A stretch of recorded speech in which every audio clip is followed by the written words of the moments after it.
kita akan membahas salah satu makalah dari Syekh Ibnu Athaillah terkait wajib hati kita ridho terhadap apa yang menjadikan pemberian Allah terhadap kita, sekalipun itu tidak sesuai dengan nafsu kita. Qala musannifu rahimahullah, la yakun ta'akhura amadil atau ma'al ilhaq fi du'ai mujiban liya'sika. Janganlah kita itu berputus asa ketika saat Allah menunda atas permintaan kita dalam hal kemustajabahan. Janganlah kita berputus asa terhadap Allah ketika saat apa yang menjadi permintaan kita itu ditunda. Mustajabahnya itu loh Pak, ditunda. Jangan. Artinya apa? Liya'sika kita itu tidak boleh, karena itu nanti mengurangi etika kita pada Allah. Satu contoh. Kita punya hajat rojak terhadap Allah. Apa hajat kita? Entah apapun itu. Kita itu miturut prediksi bulan ini harus cair. Karena kami ada janji terhadap orang lain kalau bulan ini harus cair. Lagi itu toh. Dikatakan itu kehendak nafsu dalam diri kita. Manakala ketika jenengan kali kula berdoa itu tidak melepaskan sifat basariah kita sebagai manusia. Artinya apa? Ketika kita punya rojak pengharapan terhadap Allah supaya bulan ini dicairkan, keakuan kita sebagai makhluk yang berdoa itu belum rusak, belum fana. Ini kalau kita bicara tauhid, berarti kita itu posisi hati kita ditaholli. Nah, bila mana doa yang seperti itu terus ditunda oleh Allah bulan berikutnya, tidak bulan ini akan menjadikan permasalahan di dalam hati. Akhirnya kita itu punya prasangka terhadap Allah kurang baik. Katanya ud'uni astajib lakum. Katanya siapa yang berdoa padaku pasti kukabulkan. Lah kok 1 bulan ini tidak dikabulkan? Yun sewu. Kalau kita bicara doa Pak sesuai dengan Al-Quran, tolong diperhatikan kalimahnya.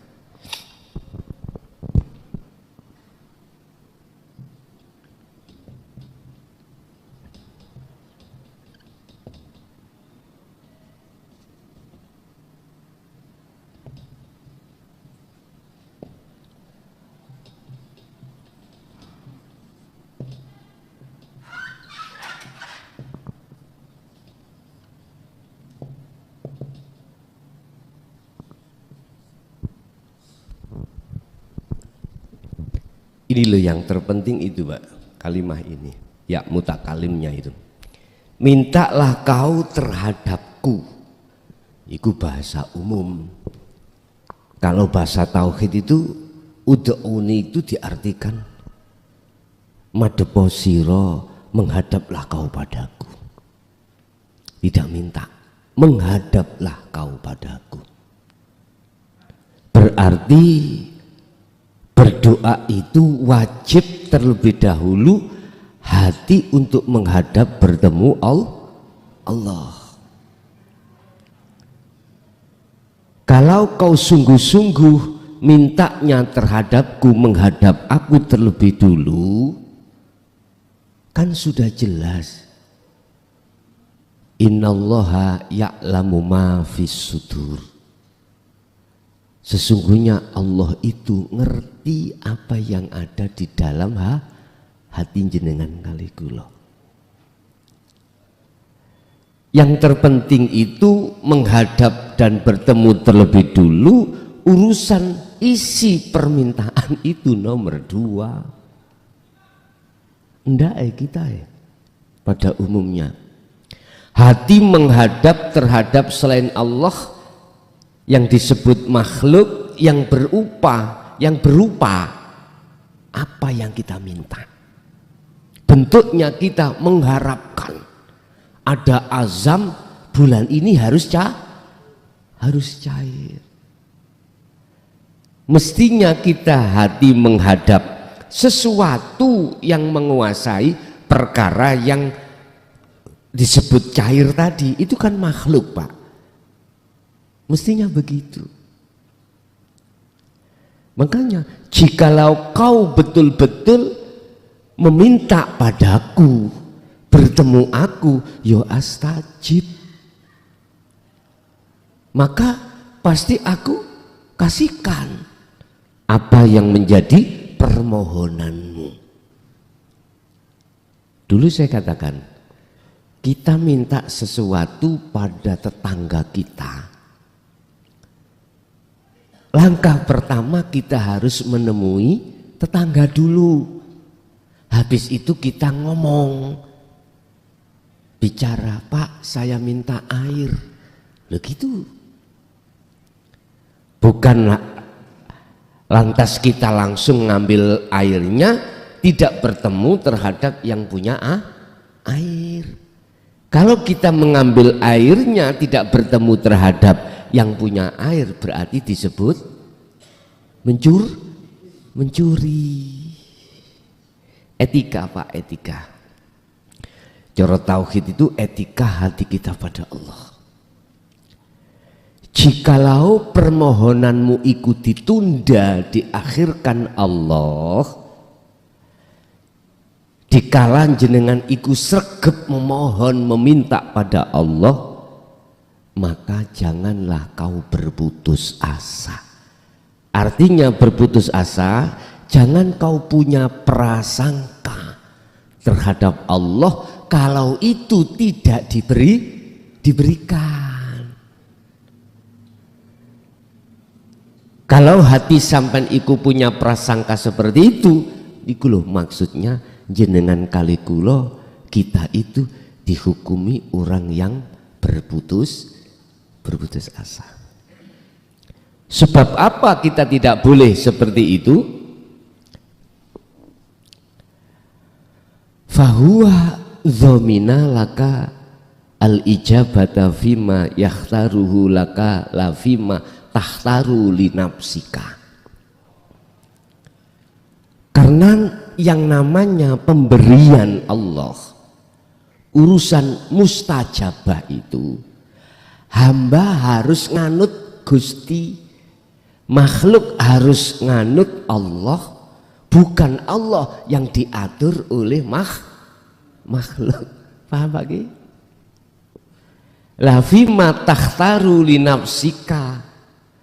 Jadi Gusti Allah itu tidak mengikuti nafsu.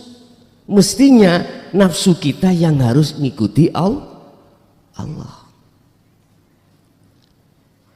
Jadi yang memilih tentang masalah apa yang menjadi pilihan kita, itu mestinya bukan kita itu memaksa Allah supaya Allah nganut ambek pilihan kita, tidak. Justru kitalah mestinya yang nganut dengan pilihan Allah. Contoh Pak, contoh. Saya punya aset dua,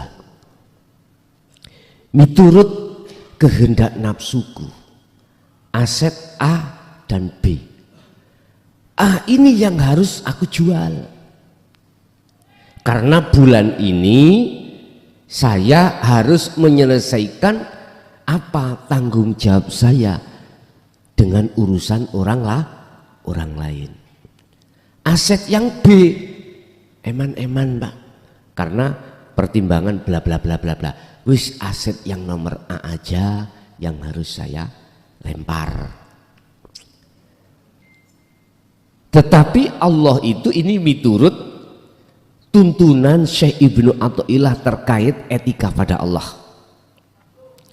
Kita tidak boleh maksa Allah dalam hal pilihan. Kita harus manut mengikuti apa yang menjadi pilihan Allah. Ternyata apa Pak?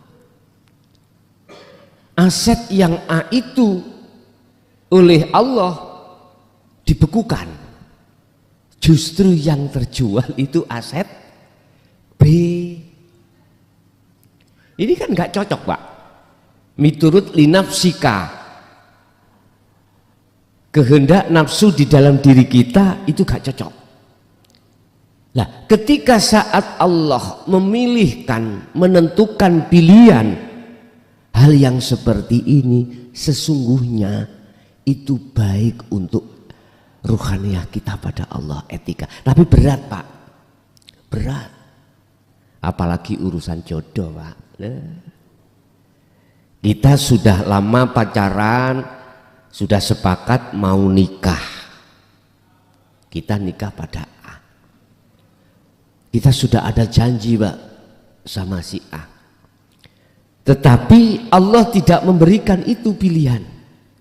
Malah kita dikasihkan Allah si B lewat orang tua memaksa kita. Dijodohkan terhadap orang lain yang orang lain itu masih saudara kita. Ning arti gak cocok. Udah memang berat Pak dirasa. Karena itu bukan pilihan kita. Itu pilihan Allah, cuman aja dilewatkan orang tua. Nah, bagaimana kita mensikapi hal ini supaya kita tidak keluar dari akhlak ilahiyah? Bapak Ibu hadirin rahimakumullah. Tetap etika kita kembali kepada muqaddimah tadi. Bila mana di dalam hati jenengan ada ar-roja, pengharapan pada Allah, tajalikan. Dan apa nanti keputusan Allah, jenengan mesti mboten kecewa. Mesti mandang Allahnya, tidak memandang nafsu kita. Mesti mandang Allahnya. Terus dengan bagaimana caranya kita bisa memandang Allah? Kalau itu adalah pilihan Allah, bukan pilihan nafsu kita. Bagaimana caranya kita memandang kalau itu pilihan Allah? Kita sudah dikasih dasar Allah. Allahu khalaqakum wa ma ta'malun. Makhluk semuanya itu yang menciptakan Allah. Wa ma ta'malun, apa yang terjadi pada seluruh makhluk itu yang menterjadikan hanya Allah. Dalam hadis pun Allah katakan, Rasulullah katakan, la haula wala quwata illa billah. Nah, ketika saat hati kita masuk di wilayah tersebut, maka disitulah cara bagaimana kita memandang Allah. Kalau itu pilihan Allah, bukan pilihan nafsu, pilihan Allah. Kembali lagi sederhana Bapak Ibu, cara untuk memandang Allah harus lewat ainul basirah, mata hati jenengan. Mata hati yang disebut sebagai iman. Nurun ala nurin yahdillahi li nurihi mayyasha. Ruh dalamnya adalah rasa atau iman. Dalam rasa itu ada cahaya, yang dimaksud makrifat. Di dalam cahaya ada hidup, atau kita sebut sebagai Allah, Khalik. Ini prosesnya. Cara untuk memandang Allah harus pakai iman. Yang disebut ainul basirah itu adalah rasa atau imanul haq, iman yang benar. Lah, iman yang benar itu didikannya itu dari adzikru bisiril asraf. Zikir di mana dalam diri kita, dalam hati itu ada sebuah rasa, ada sebuah iman yang benar. Lah, iman yang benar itu harus sudah diihsan. Kalau hanya di iman itu goyah, Pak. Islam, iman, ihsan. Kalau iman kita belum ihsan, itu masih goyah. Cara mobil jalan itu goyang-goyang gini, goyang-goyang, tidak bisa anteng, nggak bisa. Artinya hati kita itu masih suatu saat menoleh terhadap makhluk,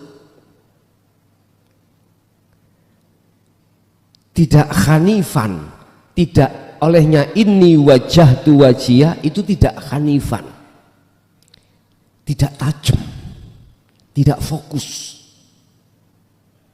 Secara paku kita tancapkan di papan itu belum mancep betul, masih goyang-goyang.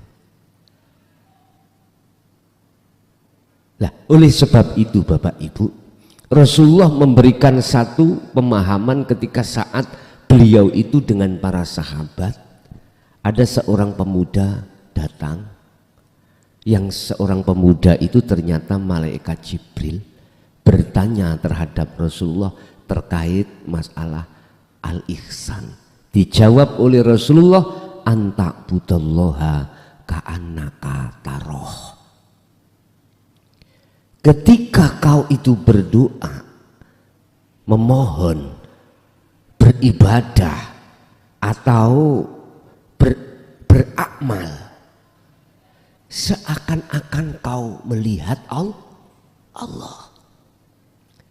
Fa'ilam taroh, apabila kau tidak bisa melihat Allah, yo kau seakan-akan merasa dilihat Allah. Di situ Rasulullah ketika memberikan pemahaman tentang ihsan, iman yang sudah benar. Satu misal, ini tadi katanya Abah, hujan terang, sehingga mohon maaf disiasati, diletakkan di dalam itu, khawatir nanti itu barangkali di tengah-tengah ngaji hujan. Lah, hati kita itu melihat makhluknya atau melihat Allahnya. Sama ketika saat saya minum air ini, Pak, hati saya itu imannya kemana? Apakah yang memunculkan rasa seger atau yang bisa menghilangkan rasa dahaga itu air apa Allah? Ini ada dua jatuh iman kita sebagai manusia.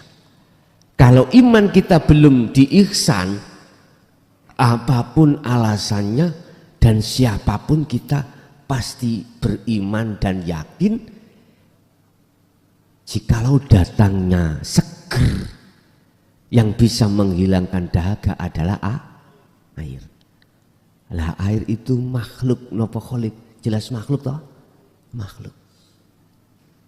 Pasti itu. Ini kalau kita imannya belum ihsan.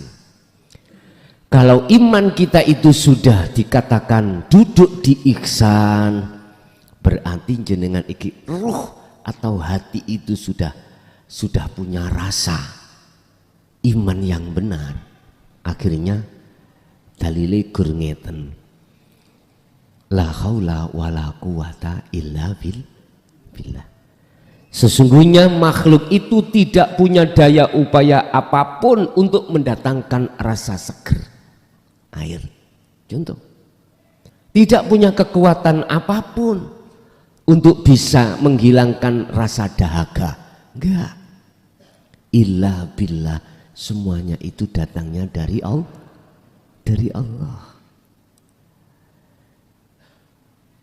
Innahu bikulli syai'im muhit.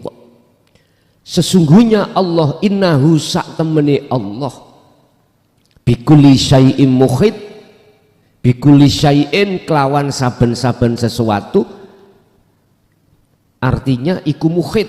Sesungguhnya Allah itu selalu meliputi segala sesuatu. Ini sih masih tingkatan kita di muraqabah, masih melihat isyarah, masih melihat makhluknya, sehingga kalimatnya adalah muhit, meliputi.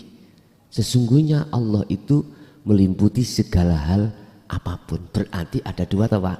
Ada Allah sebagai sang pelimput, ada makhluk yang diliputi. Ini muraqabah. Itu memang ihsan seperti itu. Makanya bahasanya ka'annaka taroh, seakan-akan kau bisa melihat Allah. Memang ini prosesnya. Setelah kita di muraqabah, maka Allah akan menaruh kita di musyahadah ruh itu. Syaratnya apa? Allah meletakkan panjenengan di musyahadah. Allah akan mendatangkan cahaya, nur. Yang dimaksud nur itu bukan nur di dalam mukasyafah, tapi nur di musyahadah yang disebut makrifat, nur makrifat. Tapi nur makrifat ini tidak diberikan terhadap semua hambanya, enggak. Allah katakan di dalam surat An-Nur, nurun ala nurin, utawi cahaya di atas cahaya. Jadi itu maksudnya adalah nur makrifat. Iku yahdi mayyasha, iku yahdi binurihi mayyasha. Itu akan diberikan terhadap hamba yang dikehendaki untuk menerangi hati jenengan terkait gaibnya Allah. Yang kita masih beriman air itu yang mendatangkan, yang bisa mendatangkan rasa seger dan menghilangkan rasa dahaga tadi, itu dihilangkan Allah. Sebab posisi kita masih beriman pada makhluk, dikatakan hati kita itu masih gelap pada Allah. Lah didatangkanlah oleh Allah cahaya makrifat itu untuk bisa sampai pada hidup, yaitu Allah. Terus hamba yang dikehendaki ini hamba yang bagaimana? Kembali lagi kepada rasa. Rasa itu ada kaitannya dengan zikir sirul asrar dari tauhid la ilaha illa anta. Kalau hati sampai sudah memegang, mendapatkan maksud zikir sirul asrar, berarti jenengan ini punya roja, punya pengharapan. Apa pengharapannya itu? Bertemu Allah. Tapi roja itu akan wujud, pengharapan jenengan itu akan wujud manakala roja itu harus disertai dengan amal. Artinya apa? Jenengan sudah paham bagaimana fungsinya dzikir sirul asrar, baik di su'aul basyirah rasa atau iman, atau ainul basyirah bertemu, apalagi hakul basyirah paham. Kepahaman satu sistem ilmu seperti ini Bapak Ibu, manakala tidak jenengan sertai dengan amal pembuktian, nggak bisa. nur makrifat itu tidak akan Allah datangkan terhadap kita. Sehingga ciri daripada orang-orang yang mayyasha, yang dikehendaki Allah adalah pertama yastami'unal qaula, mendengarkan apa yang menjadi wejangan Allah lewat Rasulullah di jalur dinut tauhid, terus membuahkan satu kepahaman, lalu wayat tabi'unahu ahsan, wayat tabi'una ahsan, jenengan mengikuti apa yang menjadi petunjuk, yahdi linurihi mayyasha, menjadi petunjuk ilmu itu tadi. Jadi kefahaman di dalam hati jenengan itu adalah merupakan satu petunjuk, yang petunjuk ini harus jenengan sertai, ditututi dengan amal yang sering kita sebut sebagai kholwat. Yang sering kita sebut sebagai kholwat, di dalam kholwat itu cara amaliyahnya, wiridnya itu lewat zikir. Zikir yang dimaksud adalah bukan diucap, tapi zikir yang dimaksud secara hakikat adalah ingat, sadar kalau semua apa yang terjadi itu yang berperan hanyalah Allah. Itu maksudnya ingat, maksudnya zikir, ingat itu di situ. Bapak Ibu hadirin jamaah rahimakumullah. Ketika saat ruh ini sudah beramal lewat zikir tersebut, maka Allah akan menyalakan lampu lentera di dalam hati kita, berarti cahaya datang. Terus ketika saat cahaya itu menyala, maka mohon maaf, nyatalah gaibnya Allah tadi. Akhirnya Allah sudah tidak gaib, Allah sudah hakul mubin di mata jenengan, tidak di mata orang lain yang belum sampai di situ. Makanya kalau hati itu sudah jatuh di situ Bapak Ibu, itulah yang kumaksud sebagai makom musyahadah, bukan muraqabah lagi, musyahadah.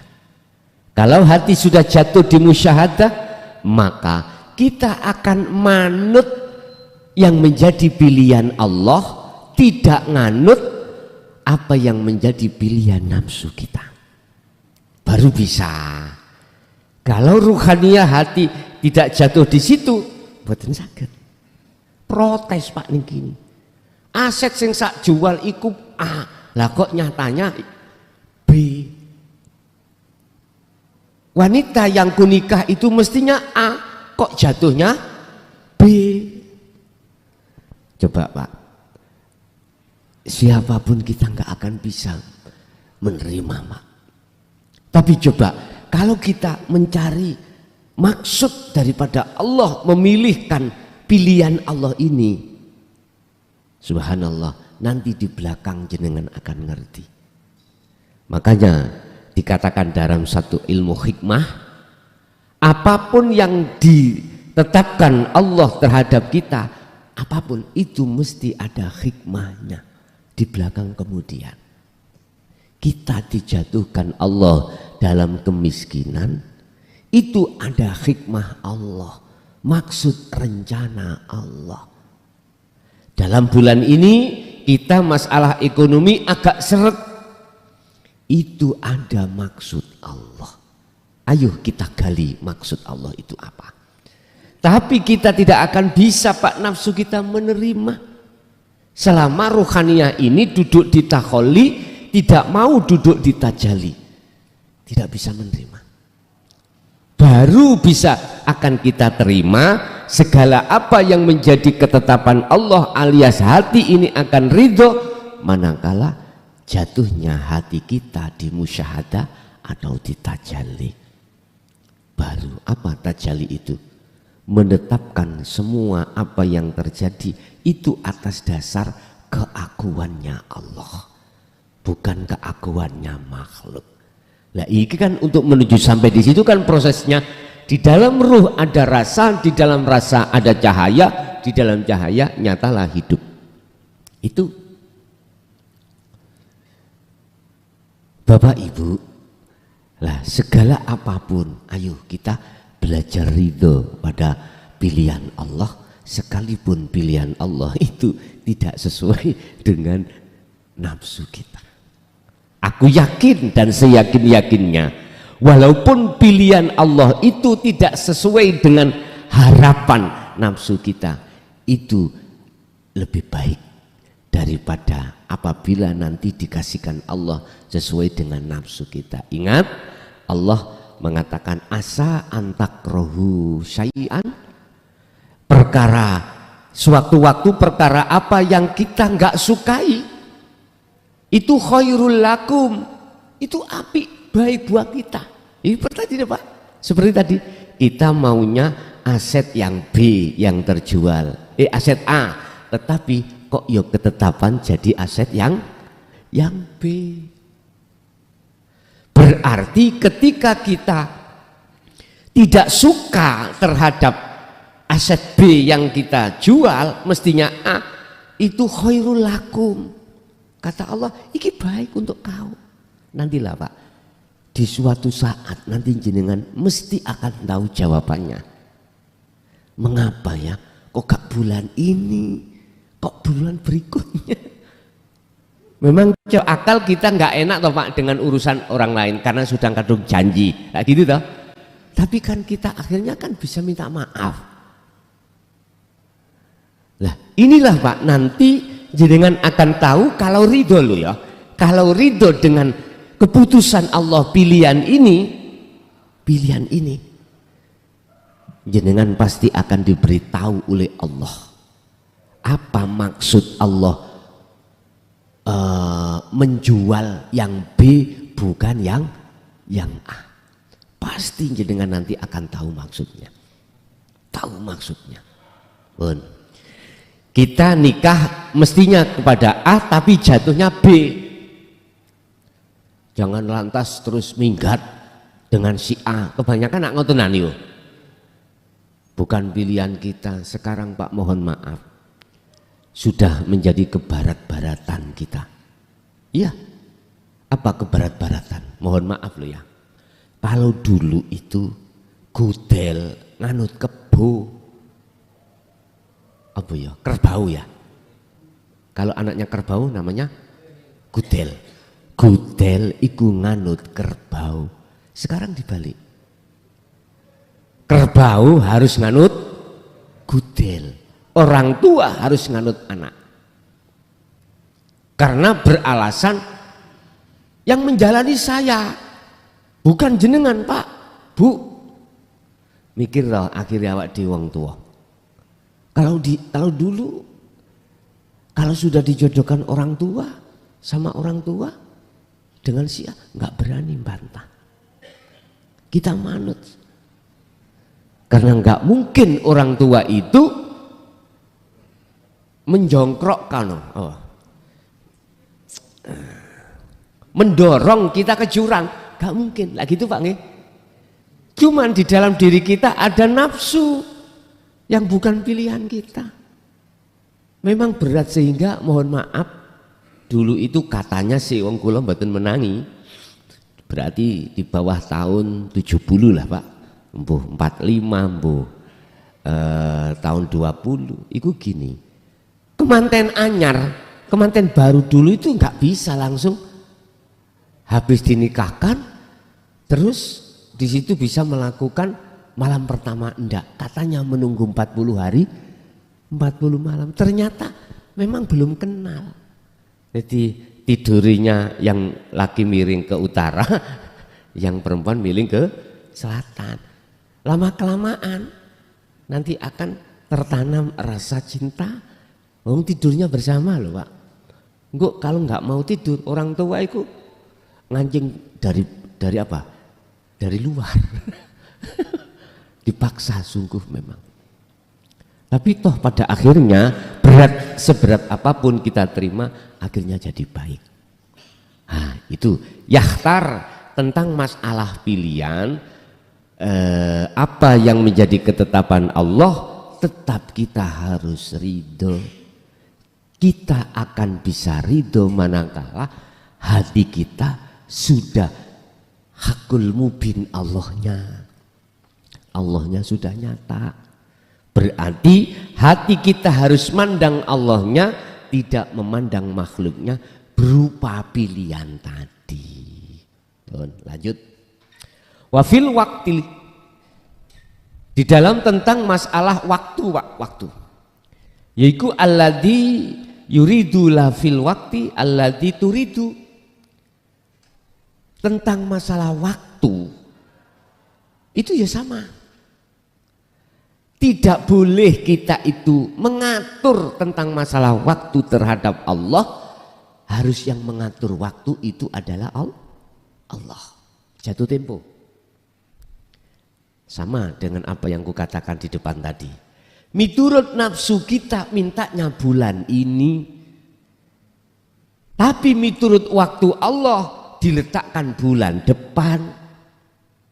Ingatlah sesungguhnya bahwasanya ketika Allah menaruh di bulan depan, itu baik untuk Allah terhadap diri kita. Baik. Tapi manakala itu jatuhnya di bulan ini, menurut nafsu kita baik, sesungguhnya menurut Allah itu tidak baik. Loh, terkadang seperti ini juga diijabahkan Allah. Tapi pada akhirnya apa yang terjadi? Sesungguhnya kita akan merugi. Iya, suatu saat ada orang yang menanyakan, katakan aset kita pada bulan ini dipaksakan laku terjual 1 miliar. Karena memang kita itu tadi Pak, ada apa? Ada janji terhadap orang lain, kita memegang janji tadi. Tetapi kita maksa, okelah 1 miliar. Padahal bulan berikutnya ada yang mau untuk 2 miliar. Getun betul Pak? Umumi manusia itu getun. Karena apa? Aset A ini tadi dibeli oleh seseorang itu menjual terhadap orang lain itu Pak, laku 2 miliar. Kira-kira jenengan gak getun? Mesti getun. Mesti getun Pak. Kalau kita tidak mandang Allahnya, ini persoalannya. Sehingga asa antuhibbu, apa yang menurut Anda nafsumu itu kau sukai, syai'an itu tadi, itu akan menjadi syarrul lakum, jelek untuk Anda. Artinya apa? Kesimpulannya adalah jangan turuti nafsu di dalam hatimu. Dikatakan nafsu itu bagaimana toh Pak? Muncul keakuan kita sebagai makhluk yang berkehendak. Di dalam hati kita pasti ada kehendak Pak. Ada. Inilah yang namanya qodok, buku catatan. Kalau bahasa syariat, buku catatan itu tersimpan di Lauhil Mahfuz. Nah, buku catatan ini akan menjadi takdir manakala sudah terjadi waktunya. Dan antara takdir dengan buku catatan tidak pernah meleset satu rambut pun, tidak bisa. Enggak bisa. Berarti kehendak di dalam hati jenengan itu adalah buku catatan yang belum jadi takdir, kodok yang belum jadi kodar. Nyatanya kodok yang disebut kodar, nyatanya buku catatan yang disebut takdir, nyatanya irodah, wujudnya irodah adalah takdir itu. Kalau syariat kan kita bilang buku catatan kita itu di Lauh Mahfuz sana, sambil nuding ke atas, padahal dalam hatimu sendiri. Kehendak itu bisa Anda rubah, dan yang merubah Anda sendiri. Contoh tadi kehendaknya kita kan sesuai biasa kita ngaji di luar, ya tak? Di luar di pelataran sana. Oleh karena gerimis, kehendak berubah Pak.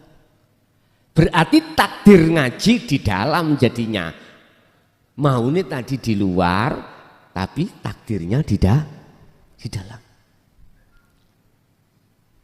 Jadi panitia tadi itu mempunyai pertimbangan mengapa ditaruh di dalam, khawatir nanti masih gerimis. 2 kali tadi Pak katanya tadi. Ketika sudah digelar kok ya gerimis, dikukuti lagi, nunggu nanti ditunggu lagi terang apa enggak, terang. Digelar lagi, gerimis lagi. Akhirnya diletakkan di dalam. Loh, itulah irodah itu bisa diubah. Tapi kalau namanya takdir tidak bisa. Tidak bisa. Lah, Bapak Ibu hadirin jamaah rahimakumullah. Kita itu tidak akan pernah hati dongkol atau ngerunjal dengan apa yang telah ditetapkan Allah, manakala ruhaniah jenengan itu mandang Allahnya, tidak mandang makhluknya. Kesimpulannya ada di situ. Baik waktu maupun pilihan pasti seperti itu. Sehingga ketika jenengan berdoa, ya Allah cairkan bulan ini, jangan bulan berikutnya, karena kula wonten janji ya Allah. Sampai cairkan si A, yang A bukan si B, bukan B ya Allah, cairkan. Nah, posisi jenengan secara syariat berdoa seperti itu, ruhaniah sampai harus ditajalli. Pasti cair. Di bulan itu dan juga cair A. Karena linafsika, kepentingan nafsu siro, nafsu Anda sudah tidak ada.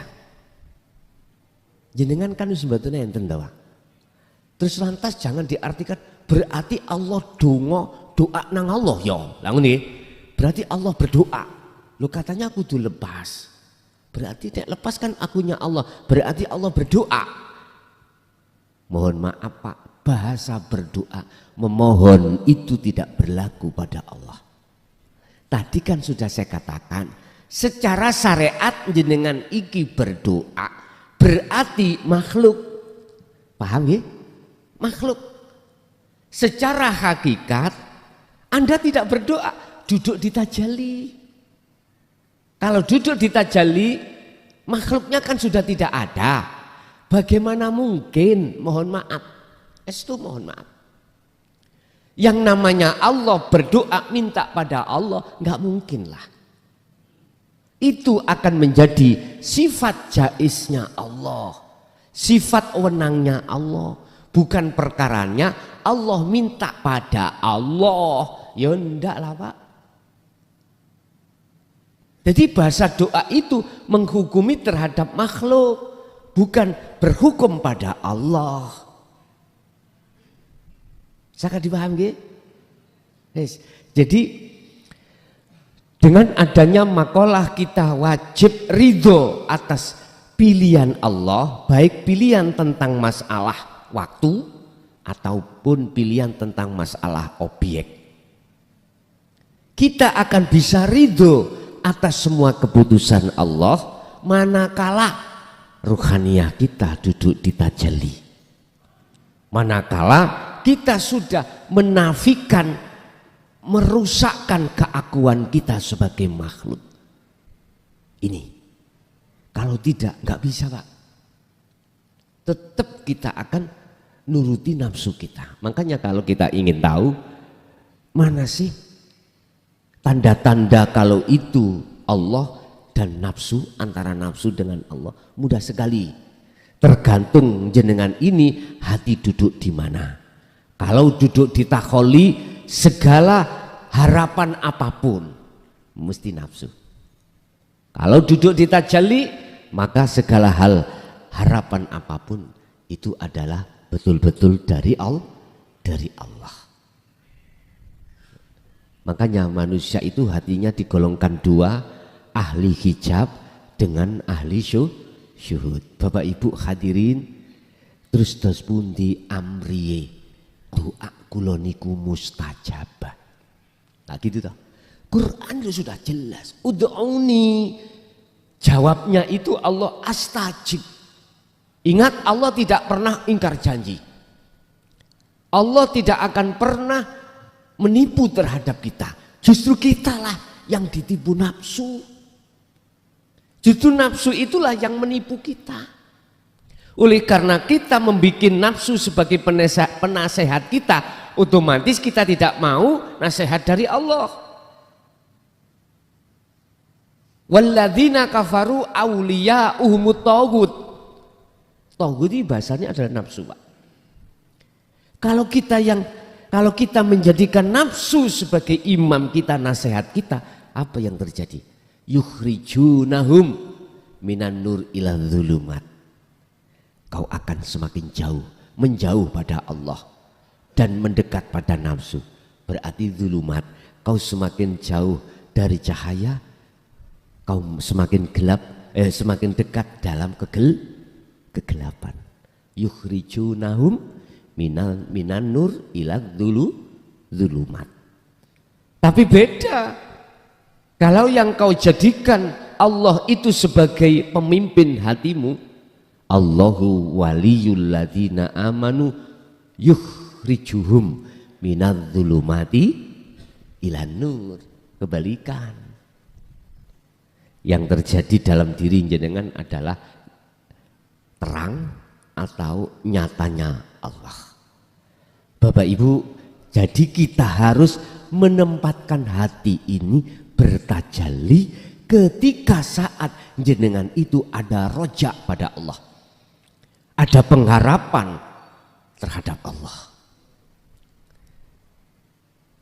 Memang secara syariat koyok-koyok jenengan jauh minta secara syariat, tapi cara hakikat lepas sudah doa ini, sudah tidak dikatakan doa, dikatakan jawas atau wenang. Berarti yang wenang, punya sifat wenang siapa, Pak? Allah tak? Setelah Anda kefanaan diri Anda, berarti kalau gitu gak usah doa, Gus. Ya terserah Anda. Wong kita itu di dunia, Pak, masih berlakunya hukum jasad. Jasad punya kepentingan karena jasad ini makan dan minum butuh, otomatis hukum syariat tetap berlaku bagi jasad. Tapi ruhania kita harus berhukum hakikat. Lah disinilah Pak letaknya. Sistem wasilun itu Kanjeng Nabi sampai diteruskan oleh tabi'ina solihin masih berlaku. Akhirnya Rasulullah dawuh, sallu kama ra'aitumuni usolli. Iku bahasa diterjemahkan secara umum, bukan sholat saja, seluruh aktivitas apapun yang terjadi pada diri kita itu harus kita jadikan hakikat. Dengan begitu akan jadi makrifat. Jadikanlah syariatmu jadi hakikat, dengan begitu supaya bisa makrifat. Berdoalah secara syariat Anda silakan, tapi hatimu lepaskanlah keakuanmu. Akhirnya jadilah sifat jais. Begitu, Pak. Ini miturut etika di dalam tauhid itu seperti itu. Lah, sifat jaisnya Allah terserah. Apakah dicairkan bulan ini atau bulan depan, sesuai dengan apa yang ada di dalam kehendak hati jenengan. Yang kehendak di dalam hati jenengan kan bukan kehendak jenengan toh Pak ya, bukan. Lah Anda kan sudah lepas. Nggih, sampean coba, ngoten niku sampean coba. Terlaksana apa ndak? Kalau tidak terlaksana, berarti esih keselilitan keakuan kita. Wis pasti niku Pak, itu pasti. Kulo berdoa seperti yang jenengan sampaikan Gus. Loh kamu merasa berdoa. Kulo sudah menjalankan dzikir sirul asr kok lama, kok enggak suhud-suhud sampai makrifat. Lah kau masih merasa kau makhluknya berzikir. Iku Pak bundelan sing paling alus sing jarang diketahui di situ. Keakuan kita yang merasa kita sudah melakukan kholwat, melakukan dzikir, melakukan doa, gak nyata-nyata, hanya keakuan ini muncul. Sebab kalau yang berkehendak Allah tidak akan pernah selain Allah bisa menghalanginya. Karena di depan Allah selain Allah itu sudah tidak Allah itu punya sifat namanya ahad, wahdaniyah, sifat ma'aninya esa. Nah esa kan nggak ada yang lain toh Pak ya. Ya nggak mungkin lah ada yang menghalanginya, yang menghalangi tidak ada kok. Mungkin coro syariat pernah terjadi Pak. Ketika Allah dawuh wa idz qala lil malaikati inni ja'ilun fil ardi khalifah. Malaikat ngelompok semuanya. Allah dawuh, malaikat, saya akan menciptakan makhluk di bumi ini sebagai khalifah, pemimpin. Miturut di Quran Pak kisah niku, seluruh malaikat iku diem alias setuju kecuali malaikat namanya Ajajil. Kecuali Ajajil. Lah Ajajil ini adalah penasehat para malaikat. Iku sing gak setuju. Ya Allah, apakah kurang cukup kami ini ribuan setiap saat dan waktu bertahmid, bersujud, mensucikan jenengan, apa enggak cukup? Apakah nanti enggak justru menjadikan tumpah darah di atas bumi ini? Inni a'lamu ma la ta'lamun. Diemnya Ajajil itu kalau setelah kena ayat ini a'lamu ma la ta'lamun. Aku luwih ngerti daripada raimu. Ini lho bahasane. Iki Allah nang Ajajil. Pun diem bol. Tapi diemnya medongkol, Pak. Medongkol. Makanya Allah katakan aba wastakbar wa kana minal kafiri. Akhirnya terjadi.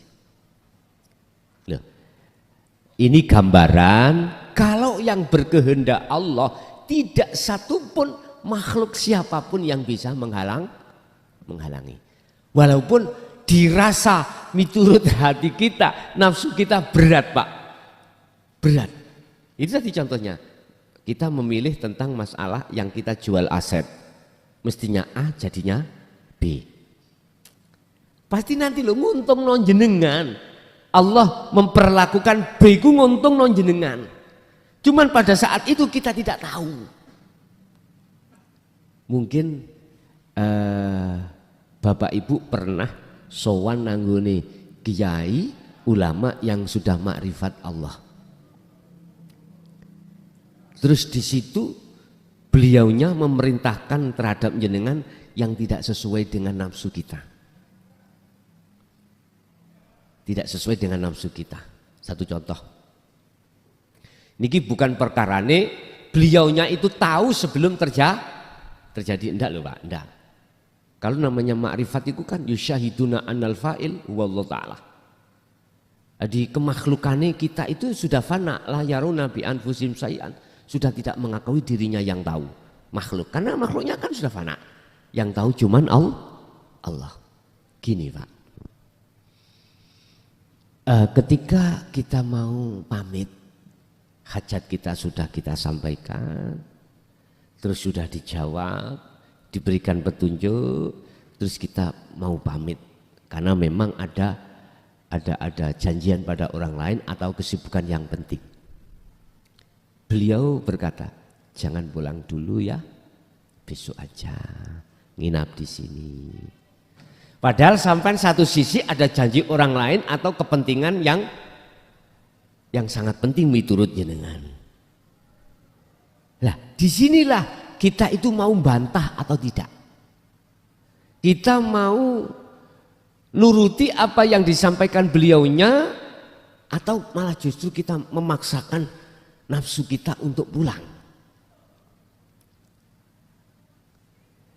Mestinya Pak ya, walaupun berat miturut nafsu kita, kita harus ikuti apa yang menjadi dawuh beliau. Pernah terjadi kita itu dengan berbagai alasan, Mbah, mohon maaf, ada pentingan lain Mbah. Sungguh mohon maaf. Ini tidak bisa berkata-kata, ya sudah kalau kau belum bisa nuruti apa yang menjadi permintaan aku, mudah-mudahan lain waktu. Nginep sini ya. Bahasanya dengan bahasa halus, kita tidak terasa. Ternyata beliau secara kita lihat secara kasat mata dohir, beliau itu mengalihkan, menunda takdir. Kan belum jadi takdir loh Pak, belum, menunda takdir.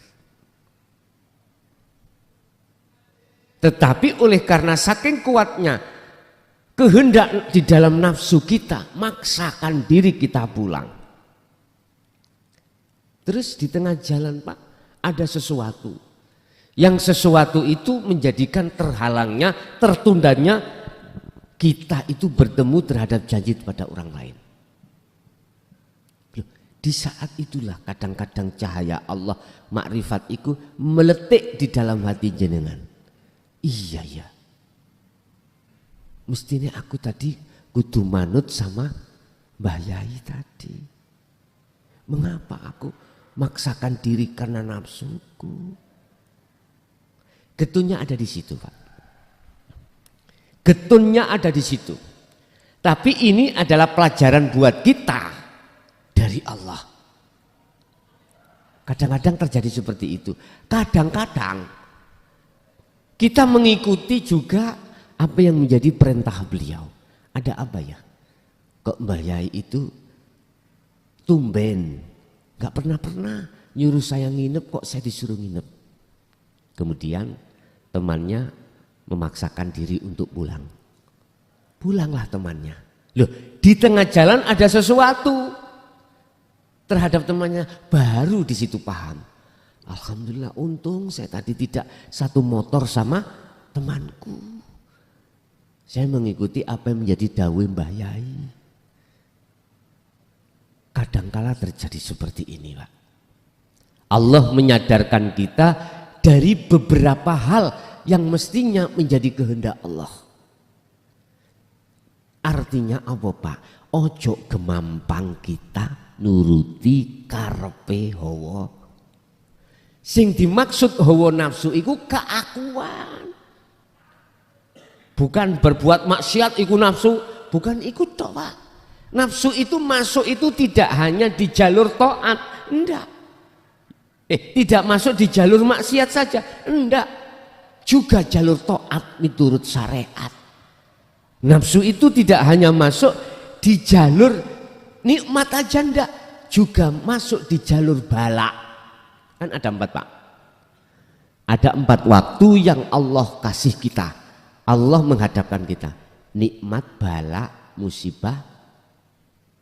Nikmat, balak, taat, maksiat. Kita dihadapkan 4 waktu. Dan 4 waktu ini beliau Syekh Ibnu Athaillah mengatakan ini makhluk. Ada sang pengendali yaitu Ahad yang Maha Esa. Orang Islam berarti mengatakan Allah. Makanya yang cocok Qur'annya innahu bikulli syai'in muhit. Allah itu meliputi atas segala hal apapun, yang menguasai. Beliau berpesan, jangan kau lihat 4 itu, tapi lihatlah sing tunggal di 4 itu. Lihatlah Allahnya, jangan mudah melihat makhluk. Tentunya bisanya masuk pada Allahnya, jalannya ini Pak lewat iman, rasa, sirul asor itu. Sebab lewat disitulah maka nanti cahaya makrifat didatangkan Allah dengan maksud supaya nyoto goib Allah dalam diri kita, akhirnya menjadi hakul mubin. Wis, segala apapun yang menjadi kehendak di dalam hatimu udah tajalikan. Belajar kita untuk mentajalikan, belajar kita untuk keakuan kita kubur di dalam bumi humul, bumi kefanaan. Kita kubur di situ, Pak. Walaupun berat, tetap harus kita lakukan semampu kita masing-masing. Salat, taat, tetap jenengan belajarlah untuk menafikan keakuan kita yang melakukan. Pemirsa yang dirahmati Allah, begitu tadi uraian dari Gus Mukhlason Rosid. Semoga apa yang telah diuraikan dan didawuhkan tadi bisa menjadikan tambahan ilmu pengetahuan bagi kita semua, yang akhirnya apa yang didawuhkan tadi kita laksanakan dan kita amalkan. Yang akhirnya apa yang kita lakukan, utamanya masalah ibadah kita bisa menjadi sempurna. Demikian dari kami, kurang lebih mohon maaf. Assalamualaikum warahmatullahi wabarakatuh.